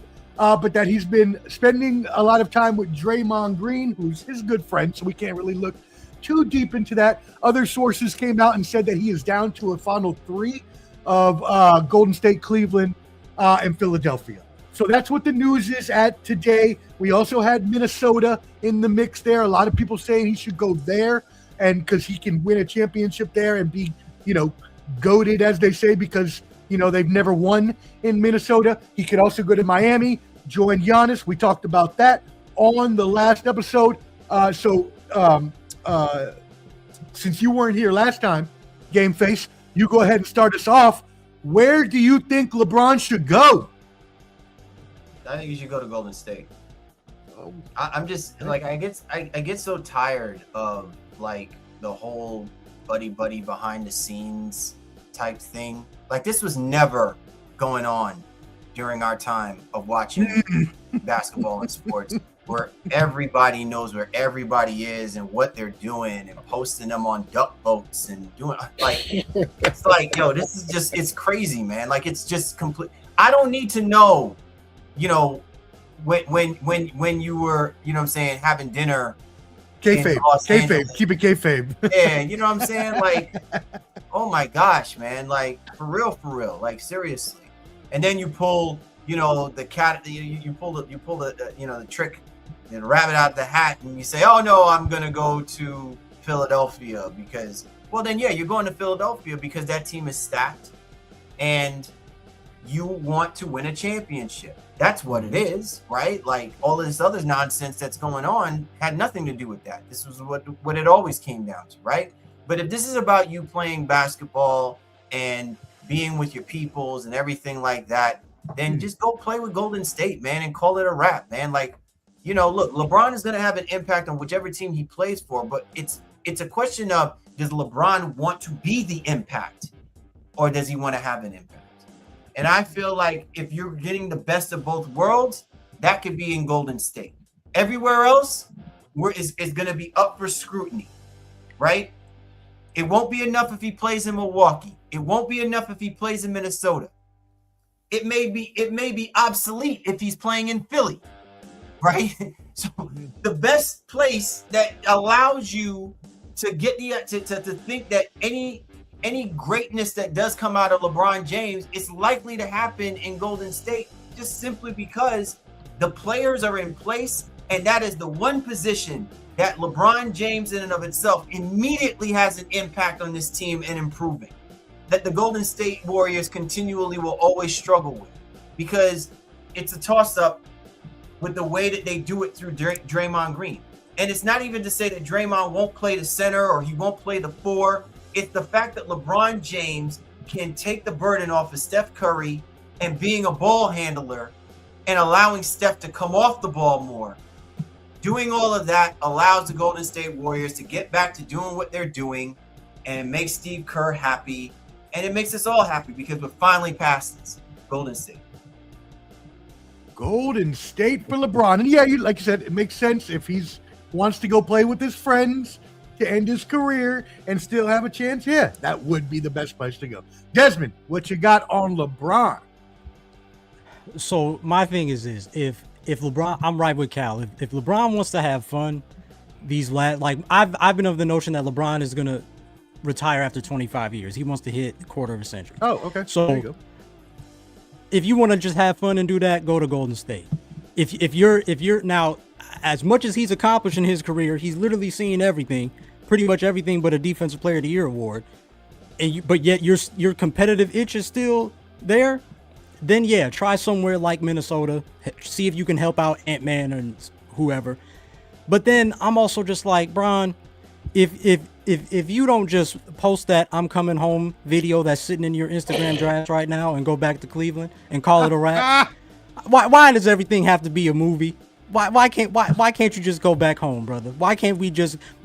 And I've said this the last few years. LeBron, his last game, regardless of what jersey he wears, his last game deserves to be in Cleveland. Yeah, they should set the schedule. Yeah, just set the schedule. If he says this is my last year, the very last game needs to be in Cleveland. Point blank, period. End of story. Like that's it with me. Like he's done this so many times. I just feel like, man, just post that video. Let us know where you're going, and let's wrap it up with the whole cinematic type thing. Like, come on, man. Yeah, just go back home. Have Yeezy in the background. Whoa. You know what I'm saying? Not I'm coming home again. Dun, dun, dun, and the piano's playing, and the lights going. Yeah, all of that. Exactly. I mean, I am with you. Everything does have to be a decision type production with him. Yeah. And look, that's what 19 Media Group came on and said. Look, he's probably tomorrow at Fanatics Fest. I mean, how much bigger of a place could you have in the middle of the week in New York City than Fanatics Fest tomorrow? So, I mean, we keep going. DPS wanted to add that in. Oh no, I'm done. I think he should go back to Cleveland. Oh, okay. That was your answer. Was Cleveland? Okay, go back home, baby. Pull out that video, LeBron. Go back home. James Harden ain't gonna let him. I was about to say, and that's why I want to come to BG, because we talked about this last time, and I said I think LeBron would hate to play with Harden. He might punch Harden in the face before the ball gets moved around one time. BG, you tell me. I don't know.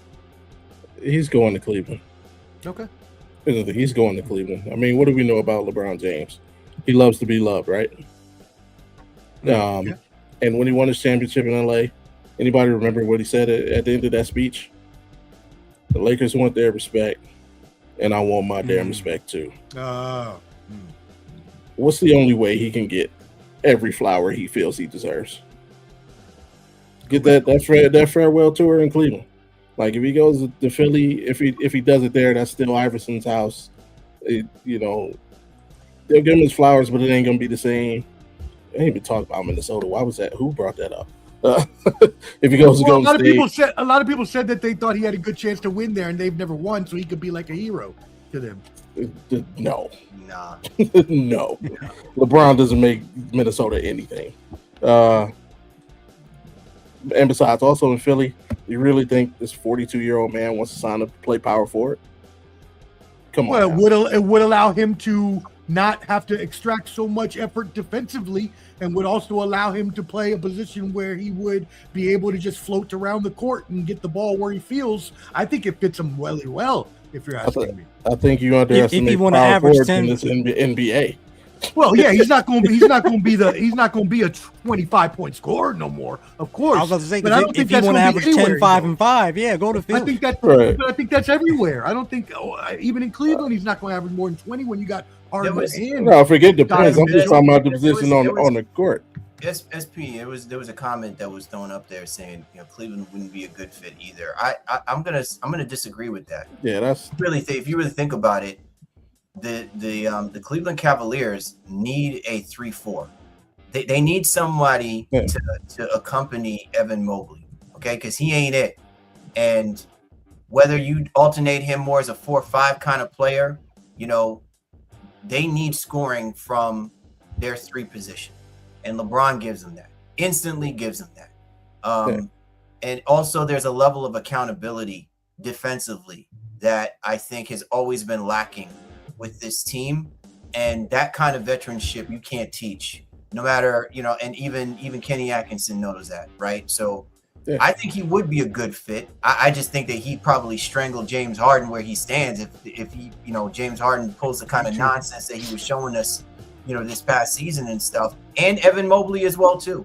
But maybe that's exactly what they need. They need that kind of, kicking the teeth mentality. Like, I ain't having this nonsense. If you guys really trying to win, I'm gonna show you how it's done, because this has been the case with the Cleveland Cavaliers for the last few years. So to your point, man, every time Brad was it not Brad Gilbert? What's the owner's name? Dan Gilbert. Every time Dan Gilbert is crying for a chip, he knows who he needs to call. He needs to flash the bronze signal.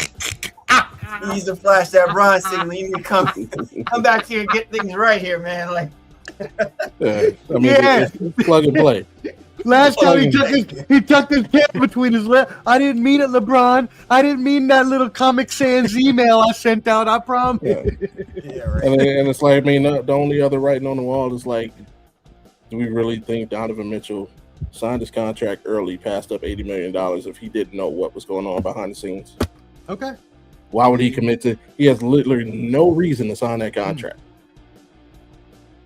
And again, that's just another symbol of LeBron knowing the team's gonna be together. Because guess what? You're gonna have Harden for 2. You already got Donovan Mitchell locked up. Everybody's under contract. He knows exactly who's gonna be in place. Oh, so what you're saying is, Bobby, we should tune into Fanatics Fest, right? I'm not saying that. And when LeBron is sitting down in the chair like he did at the decision and got all the little. Like, we should be able to know, but based on the young kids that are sitting around there, if they're from the Ohio YMCA or from the Golden State YMCA, and then we see our man Donovan Mitchell come walking out of nowhere. Speaking of YMCA, hey, guess who was one of those kids at the YMCA back in the day? Yeah, I know. Was it really? Donovan Mitchell was there? Yeah, Donovan Mitchell was at the decision. No way. I forgot about crazy. Yes. I forgot about that. He said he wasn't inside. He said he was outside the building, but he was there. Oh, that don't count. Because if you look at Philly, one of LeBron's former Little League teammates actually is in the front office of Philly right now. So there's some insider information for you, Mr. Gansey. Insider. His best friend is the assistant GM with the Cavs. Look, he has too many friends. That's the problem. I think that's the problem here. I think LeBron needs less friends with all the money he has. I think he needs to cut his circle a little smaller. LeBron's crew was power before power became a thing on Stars. Facts. Look, I understand why people said Minnesota, Philly, places like that, because if you go and win someplace that they've never won before, they're going to love you. And like you said, LeBron wants to be loved and adorated. So I could understand why they came in. I don't think he's going to go there, although I do think he would fit well in Philly, Miami too, as well. Yeah, although I don't think he's smacked the shit out of the. No, that'd be a disaster. LaMelo and Ant. That's too much fun. Yeah, no. Yeah. LeBron's that's probably true. That's probably true. He ain't going for it. That's worse than James Harden by himself, who surprisingly survived Donovan Mitchell. When you look, though, going back home makes sense because, as I'm not going to repeat everything Gameface said, he said it perfectly. He does fit in Cleveland. He just does with the offense there. But he also fits in Golden State, and they need somebody, especially with Butler being out with a torn ACL. We don't even know if he's going to come back fully healthy at all. So that would be somewhere I think he would not only want to go, but fit very well. And even when Butler comes back, April, whenever that is, May time, then they have a strong enough core for the playoffs. Because last year without LeBron, I thought when they made that trade for Butler, I thought that was going to be a good move for them. He couldn't stay healthy, so that's what it is. Injuries happen, but I still think he will be able, that mix of players would be good. So I agree. I think it's kind of more down to Golden State and Cleveland. I could see him going to Philly. I just don't see why, if you have been this guy who his whole life he talks about playing with his friends, Everything he did was to try to play with Dwayne Wade after the decision down in Miami. Then he talked for years about wanting to play with Carmelo before he retired. And every time it's about him wanting to play with his son. Beautiful, but another kind of I want to play with my friends sort of thing. Why wouldn't he go to Golden State? They got the position for him. His friends are there, very good friends. He doesn't have to go back to Cleveland where he already won a title. What happens if he loses? Does his legacy decrease any? I don't think it would, but you never know. I think Golden State is the best place to go for him as a person, for his fun in his last years, and also he can win a championship there as solidly as he would be able to in Cleveland. Also, his interests are still in Los Angeles. Him playing in Golden State, he's still in proximity with LeBron. Oh, I see. Yeah. You know what I mean? Yeah. And he's still there in California. Again, to your point, Bobby, you could very easily he's got more money than God, but it's not about. He owns a jet. He ain't worried about it. Yeah, but I'm just saying it's about the centralized interests. You know what I'm saying? To the type of things that that probably do matter to him at this juncture of his career and stuff. And most of those guys, they take that into consideration. It does, it does matter to them. So, and the Cavs do have a roster spot. I mean, an extra roster spot, for. I got 2 extra roster spots for him. Yeah. In case he wants to. I see what you did there. I see what you did there. Quick call to the Lakers, and Well, we do know one thing. Whenever LeBron retires, Bronny, you better have that bag packed too, because you gone right with him home back to that LA mansion. He don't care. You see, the last thing he did before he said he wasn't coming back was he made sure that contract was guaranteed. I see it, but also by the time he's out the league, Bronny's ass gonna be. I don't know, man. I think. You think I'm taking Bronny for granted? I think LeBron is a legit NBA player. Now, whether or not he's a starter, or whether or not again, it's unfortunate because this is part of the problem with some with I want to say nepotism, but basically the father-son, brother sibling dynamic. Where one player in that family tree is great, and then you got guys that are coming up, they're trying to live up to those expectations and stuff. It's very hit or miss. But from what I've seen, Bronny James, man, he's a good defender. Mm-hmm. He actually has Caruso kind of qualities in him. Now he obviously hasn't spent enough time polishing his offensive game, but in this day and age right now in the NBA, man, you need bodies. You need active bodies, and you need guys that are willing to stay in front of whoever they got to deal with. And Bronny James has proven that, he is capable of that person with his size and build to be able to do that. And he can get better at that. You know what I mean? So, again, it's just unfortunate because, it's the circumstances of which the opportunities that are being given to him is to proving his worth. And also those expectations of playing, arguably to one of the greatest players, that's just a lot, man. So, I just hope that the Lakers do give him a fair chance and opportunity. And if they don't, then do the right thing and allow him to go thrive somewhere else. But, don't marginalize him because of whatever's going on with LeBron James. That's not his fault. Yeah, no, I think we can all agree with that. You don't want to ruin a kid's career because, his dad left and now you just think you're placating him for a roster spot. And you don't want to do that. So definitely treat him right. If not, let him go wherever he needs to go. And I think, especially if he wanted to go be with his dad wherever he goes, I think the Lakers would do that. The Lakers have been pretty, and you should be, because LeBron is a player that brought your franchise a lot of money. Not that the Lakers weren't famous beforehand, but you get what I'm saying. They don't owe it to him, but they owe it to him to let him take Bronny if he wanted to. All right, cool. Awesome. Well, thank you all for that. That was the LeBron portion of our program. And one last talking point is Kawhi. So Kawhi was traded from the LA Clippers to the Raptors a few weeks ago, but that is not really the talking point. The talking point is obviously the problems that they had with the LA Clippers pay and aspiration, allegedly paying Kawhi under the table. with extra promotional deals that would really be tied to a decrease in the salary the team would have to pay him. They are saying that the investigation, months later, I don't know why it's taking so fucking long. Months later, like 9 months, a whole season later. You know why, SP? I mean, I do. You know why. The NBA has to listen. This is a black eye to the NBA. Totally. All right, it's a black eye to the NBA, and they have to figure out a way to save face in doing this. And so, whatever the outcome of this is going to look like and going to be, it's kind of like dealing with politics, man.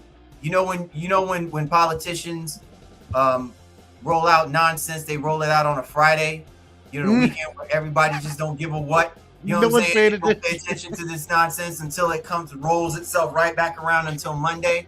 That's why that nonsense is that news. This is exactly how the NBA is playing this, man. And listen, if I'm the NBA, I would have been just take it in the face and move on with this and move forward with this. You know what I'm saying? Shipping this boy out to Toronto ain't gonna do nothing but prolong this issue, and it's now gonna become a public relations nightmare because of it. So no, I mean, you said that right. They shipped him out the damn country trying to get him out. It was like, no. They ain't shipped. He shipped himself. That boy running for the fence. This is the part of the movie with Kawhi and Uncle George. They got the bags back. And they're like, come on, let's get out of here. Time to go. Do you hear the feds in the background? Woo. Nope. It's crazy. He said, catch me if you can. But the problem is that the league told the teams that if they agreed to the trade, the Raptors could be penalized as well. Now, I don't know if that's legal and if the Players Association would let that happen. But that is what the NBA warned them, that depending on the outcome of the results, both teams and player could be punished. Now, I don't think Kawhi gets punished for this by any means necessary, but it's by all possible he could. I don't think so.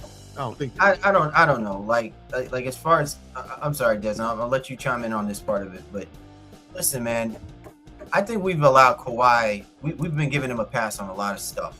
Okay, the quiet boy act, I ain't buying it. You know what I'm saying? That's like, you know what I'm saying? His smile is like the Grinch. We know he knows more than what's going on. This kid is not an idiot. He's very intelligent. He played this, you know what I'm saying, on the idea that, hey, you guys are doing this, not me. You get what I mean? So, like I'm not the one doing. I'm not paying myself under the table. The responsibility is going to obviously fall on the Clippers, and saving face is on the NBA. But Kawhi can't play this like the Shohei Ohtani card, okay, and not think that he will not be scrutinized for this, right? Because Kawhi is not as accomplished as, like, say, Shohei Ohtani. He doesn't have the international, backing like Shohei Ohtani. So all the wrong Shohei Ohtani could do here in the United States, in Japan, they don't give a damn. He is God to them, right? So even if Canadians are going to feel like, oh, yeah, we brought back the prodigal son, he's the one who helped us. Listen, Canadians are just like, yo, bro, don't bring your problems on our neck of the woods, right? You go handle that. And so if I'm Kawhi Leonard, I'd be very careful and don't act, as naive about this as people are trying to make this out sound. He knew what was going on, you know what I'm saying? And now this becomes a question of whatever next steps you take, what impact will this have on your career? Right? Like, what are we saying about we're going to be talking more about how everything post you winning that championship about your career than what you did during your years between San Antonio and you in Toronto. And that's not a good thing. I think if Kawhi knows himself as best as anybody, he needs to get back on that basketball court after whatever the outcome of this is going to be and finish off his career showing him that he is the dynasty killer, the player that I think we all thought that he was always meant to be, that he even believed that it was, minus all of these controversies. I don't know if he'll get to that point, but that definitely is what's going to have to happen for him.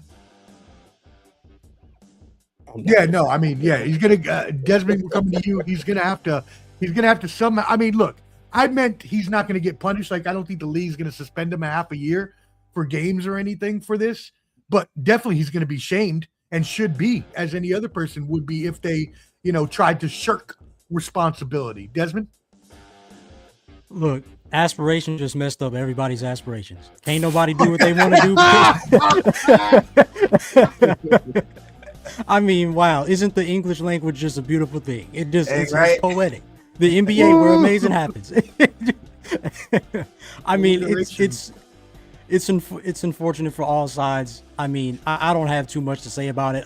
It's unfortunate because I wish we could sit here and talk about the basketball because I love Kawhi going back to Toronto, but this, like you guys said, this is just going to be something that's going to be not over the Clippers' heads, not over the Raptors' heads, but Adam Silver's head and the NBA's head. And no matter how many times Kawhi shows his face and how many games he plays, people are going to ask him about it, especially that first press conference. Like, it's not something that's going to go away, and you kind of sense that with the way the situation was kind of handled, that it seemed like everybody was just hoping that it was swept under the rug and everybody tried to just walk past it, but that did not happen. That did not happen at all. So yeah, it's a mess. Well, and I think, Bobby G, that was also due in part to what Gameface said. Like, he's the face of what was it? Resting players. What do we call that? Load management. Yeah, right. And so now you have this other stuff, and also let's not take into account what Gameface as well said about his personality. Don't act like you the quiet one. At the press conference, making that stupid laugh like we don't know you from the hood. Like, nah, come on, we don't like, we know you know more than you know. Like, don't act like you don't. Like, you're not, like you're the good old boy when you're not. Go ahead, BG. I'm just saying like this. For the first time in my life, I'm on Kawhi's side. Shout out to Kawhi. Right. Shout out to Balmer. Because this country was built on a bunch of people who don't look like Kawhi, hiding money and moving it around and taking it. And now y'all want to get mad when the white dude teach the black dude how to do it. That's a good point. That's all I'm saying. I can't even debate that point. I can't. I couldn't hold it straight long enough. No, I'm saying. What to say. Where's the lie, Bobby? I'm saying. But you see, Waka Waka Flame. I hate Waka Waka Flame. He said the first thing Donald Trump told him how to do was to build all these shell codes to hide money so he didn't have to pay taxes. Everyone want to get mad when the black dude learn how to do it. No. Come on, man. Do better. I mean, I'm not even mad at Kawhi. I don't care too much about Kawhi. This is why the NBA should have gotten out in front of this thing. You see what I'm saying? They should own this, right? They should own this. Yeah. You know what I'm saying? NBA should be like, listen, we running these towers. Doing it like New York City. We run these towers. You know what I'm saying? You want our product, you need to come up in our towers. You know what I'm saying? You don't need to be running up there, you know what I'm saying, Trump Tower. We got our tower. You know what I'm saying? But the NBA don't want to own that. They want to pawn it off and be like, we're the squeaky clean, we do everything upright and all of the other kind of stuff. And then this kind of crap happens, and you can't wipe the stench off of it. You know what I'm saying? So now you gotta own it. Yeah. You tell him to get y'all let him do it. He didn't. It's just like I don't know how familiar y'all guys are with Phil Ivey. Phil Ivey, poker player, walked up into a casino in Europe to play he's playing poker, whatever he was playing. Hold'em. No, it wasn't Hold'em. He was playing a different table game. But he literally asked the casino for everything. I want to play with this dealer. I want to use these cards. And they gave him everything, and he took the casino for $12 million. And then they got mad when he did it and sued him. Y'all gave me, y'all didn't do anything without y'all permission. What do you mean? They tried to say he was cheating. I asked you for everything, you gave it to me. Don't get mad at me when my system worked. Really quiet. I sat down at a negotiating table. I told you I wanted a job for my uncle, my cousin, my nephew, and this. I told you I wanted a private jet. I told you I wanted this, and y'all gave it to me. I told you I wanted this dude who was under contract with a different team on my team, and y'all made it happen. I don't get mad when I asked for it, and y'all made it happen, and it worked. Sorry I didn't win the championship. Maybe if I'd won the championship, y'all wouldn't be coming after me. But don't get mad when I sat at the negotiating table and you gave me everything I asked for. Like, come on, man. Yeah, I mean, everything you said was pretty pretty succinct and pretty, pretty poignant to the whole situation. We are in a situation that was tried to cover up, and as Desmond said, I mean, the fact that they just thought it was going to be swept under the rug all year long, while they played another season, hoping that covered it up. It's just not a good look for them, and it's going to be harder now to cover it up, like you said, Gameface, because now you're at a point where the trade has been made public. More eyes are looking at the situation. It's been now a whole season, so people are getting more antsy about it and wondering where, the actual answers are going to come from, because it's not just about their team, but it's about the other teams in the league that are probably looking at this and saying, well, maybe we should start circumvent. Not that every team doesn't do that anyways, but maybe we should start circumventing the cap in a more traditional legal fashion, as Bobby G said. So, hey, I mean, we'll see what happens. But either way, we are so glad that you joined us today. I am so appreciative of my brothers that joined me here. Everybody that tuned in, Canteen, Hot Rod from the Bottom Line Sports, y'all make sure you tap in with them. 19 Media Group, make sure you tap in with them, because they brought us the great content all year long here with Cal, Desmond, and shout out to Warren, not with us today, Mr. Shaw. And as well, shout out to Unfair Sports Jay, Man Down Sports Mel, for holding us down in the past. Shout out Evelyn. Oh, that's my cousin. Shout out. Thank you for watching. Appreciate you. Yeah, it's very nice. All right. Everybody, make sure that you tap in again. Subscribe to Ball and Buds, BALLANDBUDS on YouTube. Handy QR code up there at the top. Take you to all our social media. And yes, let them know where they can find you. Bobby G, we'll start with you. All right there on your screen, man. On Fridays here, Thursdays here, Mondays and Wednesdays here, and on Thursdays, ESPN Jacksonville, 6:90 a.m. Yeah, man, that list's getting long, boy. Getting longer. I love it. As it is, one missing. You can also catch me Tuesday mornings with Bo Talks Football every Tuesday, and that's at 6 a.m. Pacific. Wait, Botox football, but like the guy's name is Bo, or Botox like you getting shot? Oh, you know Bo, don't you? Bo Crouch? Nah, Bo Talks Football. Wait, Bo Crouch? You're on a show with Bo Crouch? Yeah. Let's. I didn't know that. Let's fucking go. What? Yeah. Tuesday morning. I see you, big dog. All right. I'm trying to get on Stephen A. level. Hey, shoot. Let me tag along. Easy. Man, shoot. That's Desmond, let them know where they can find you. Try to get on. You know what I'm saying? A lot of drama at that level. You saw just the checkbook. Okay, fair enough. Hey, Baseline NBA Podcast, 19 Media Group family, at Gameface Lee, my man Warren Shaw, at the Warren Shaw. Go to www.thebaselinenba.com, or if you're catching this YouTube, we're on YouTube as well too. You can just go to YouTube, put 19 Media Group in the search, and you will pull up the family of great content creators that are part of the 19 Media Group family. So we talk about it all: music, sports, entertainment, culture, you name it, we've got it. But yeah, man, it's been a blast. It's been a ride. Can't wait for the for media day and for training camp to kick in the high gear.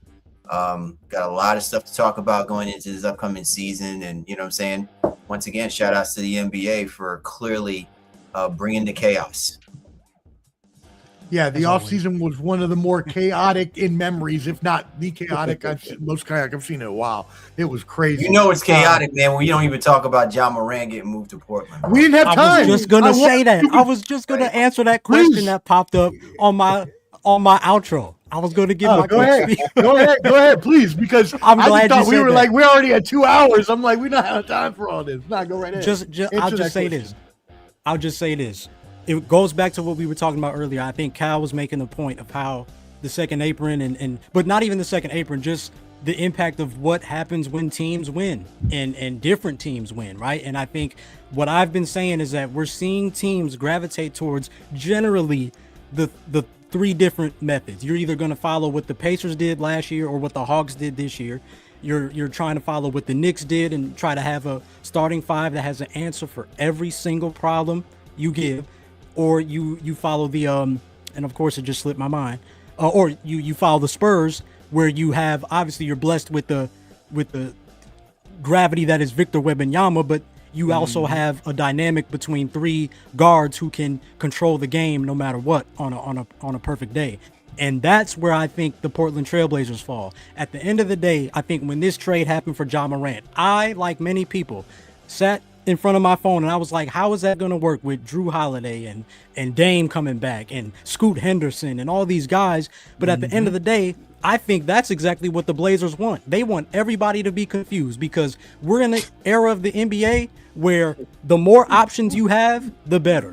And if that is enough to confuse a defense like the Oklahoma City Thunder, like the San Antonio Spurs, and something, a point that I had, my brother made in a conversation with him, he was saying, this is what Dame has always wanted. So when they finally get a star caliber player to play with him, you think he's going to say no to that? No, come on and help us. If I got Denny Avdia and Ja Morant to go downhill and put pressure on the defense, and I can really sit in the role of a shot creator, but also finally, for the first time in my career, have the opportunity that I wanted to play off ball with these guys that can handle the ball and have ran teams before, I'm not going to pass that up. This is exactly what I want. We got defense. We got star talent. The only thing the Blazers need is shooting. This is not going to work if they don't get shooting. And I don't know how many roster spots they have left, if at all, but they gotta get some shooting, because that's the reason why they're not going to move on from Drew Holiday, because they need a shooter. No matter how crowded that guard room is, they're going to keep him because they need threes. So I'm excited for the Blazers. I bought a lot of early stock in them, and I think it just went up a little bit after this trade, but I'm still a little cautious. I mean, you definitely got shooting with Ja. Interesting. Oh, You ain't right. You ain't right. Portland, the Portland Jailblazers Part 2. Is that what we're looking at right now? No, Drew Holiday would not let that happen. He's an upstanding citizen. Now the rest of them, I don't know, but I do know that I am a little cautious on what you're saying because of the fact that yes, we are in a positionless NBA, as they say, which could be a good thing or a bad thing with this team because that's a lot of people that need the ball at the same time. So, I don't know. Any other thoughts on that one, gentlemen? Well, I did my Desmond hit thing. it right on the Desmond hit it right on the head. Yeah. You know what I'm saying? Okay. The other answer was this Miami. Era of organized confusion. That's what this is. Mm-hmm. Right? Now the question is, who really stole my piece of cornbread? No. No,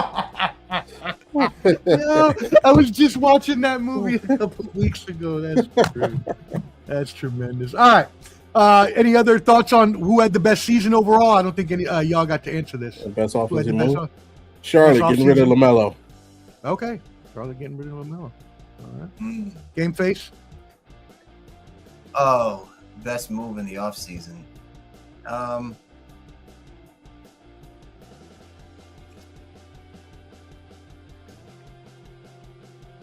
I mean, I guess I probably would say, I guess Miami in getting Giannis. If you hated your team, what better way than to get a Giannis Antetokounmpo and then dump the rest of your roster for another team to go deal with them, right? Like, that's a heck of a way for you to not worry about salary, personnel, all that kind of stuff. Just give that team away to the Milwaukee Bucks. So yeah, if I'm the Miami Heat, it's a win-win situation. You know, it's a win-win. Speaking of the Miami Heat, we have a question here. This guy goes by the name of the Sports Professor. How do we feel about the Bam Hero drama? Someone got punched in the face at Summer League because he has some things to say in some DMs, and apparently these DMs were. Is this the world we're coming to? Is this the world we're coming to? Yeah. I mean, Hey, Sports Professor, all I've got to say is bum bum.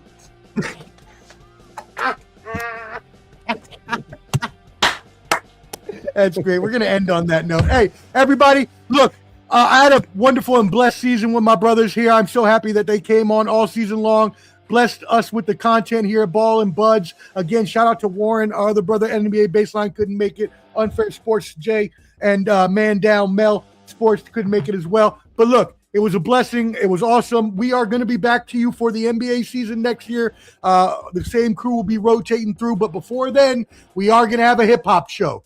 The four of us will be on there. Warren will be on there. And I'm going to try to get Wildcard Mar. Shouldn't be a big deal to get him. The 6 of us, we're gonna do. I'm planning out. It's gonna be great. It's gonna be like a game show. We're gonna have like rankings and all kinds of stuff. So it's gonna be awesome. Hip hop knowledge show. So y'all look forward. I'll give you all the topics beforehand. Everybody look forward. It's gonna be fun. Everybody look forward to that as well. Tomorrow night, I will be on Total Evisceration, 6 p.m., 7 p.m. Eastern. Excuse me. Tomorrow night, Hot Take Jake versus yours truly. We're gonna talk about sports gambling. We're gonna talk about LeBron. We're going to talk about the MLB All-Star Game, and we will be arguing against each other all night long. And as well, right after that, Bobby G will be on Audible Sports right after we are done. So catch that back-to-back on your TV tomorrow, starting at 7 Eastern on YouTube. All right? Hey, appreciate everybody again. Everybody go out, be successful, be kind, do good things for other people. Be blessed, have an amazing summer. Stay out of trouble, don't get hurt. And we will see you at the Hip Hop Show in about a month, probably about 6 weeks. It's that world heavyweight flow. Championship belt wrapped around my waist, yo. I got that Ric Flair figure foe. Slam you on the pavement, that's why they call me Street Pro. Create heat on beat flow. Like Jordan after the second time he three-peated folk.